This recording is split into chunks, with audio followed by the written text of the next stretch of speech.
Национальный костюм – это больше, чем просто одежда. Это язык, фольклор и неотъемлемая часть любого народа. Наряд может многое рассказать о нации, его характере и менталитете. Он является самым выразительным предметом материальной культуры. Традиционный ингушский мужской костюм состоял из рубахи, штанов, бешмета, черкески, головного убора, обуви и оружия. Эта вещь уникальная. Она была удобна как в быту, так и в походной жизни. Традиционный костюм ингушки – сложный и изящный наряд. Это рубаха, поверх которой надевали платье с воротником, стойкой. Как правило, подобный наряд украшали тесьмой.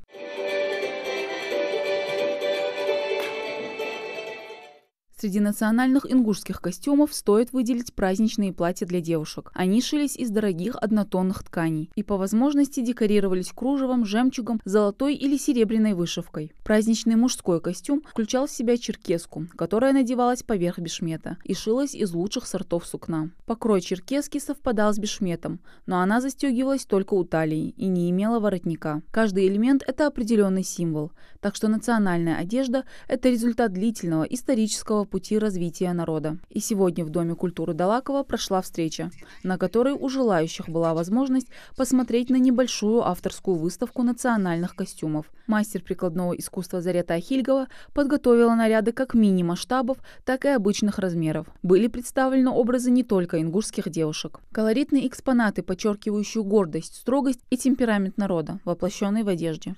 Конечно, наряды шить – это не так просто. И времени уходит очень много, и на отделку уходит очень много времени. Подбирать нужно материал разный. Вот. Но тем не менее, что получилось, то получилось. Кукол у меня около 80 штук. Вот. Сюда я привезла куклы в национальных нарядах, так как сегодня день национального костюма. Вот здесь представлены народности Северного Кавказа, Кабардино-Балкария, Адыгея, Осетия, Чечня, Ингушетия и так далее, и так далее. Вот. И ближнее зарубежье, Азербайджан, Армения, дальние зарубежья тоже есть, Киргизия есть, Казахстан есть. Без традиции, без национального костюма, без нашего языка мы не будем существовать как народ.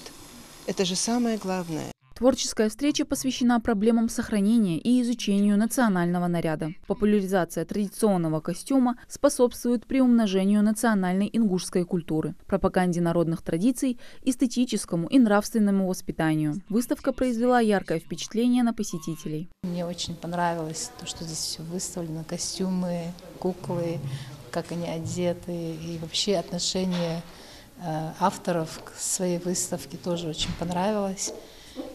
Я таким глубоким впечатлением. Организаторы считают, что такие мероприятия очень важны и для подрастающего поколения. На встрече были и юные ценители прекрасного. Мне очень нравятся ингушские национальные платья, наши традиционные костюмы. День национального костюма учредили 28 апреля в 2019 году по инициативе главы региона. Эту памятную дату отмечают ежегодно в последнее воскресенье апреля. Мадина Цора, Асхаб Белакиев, Новости 24.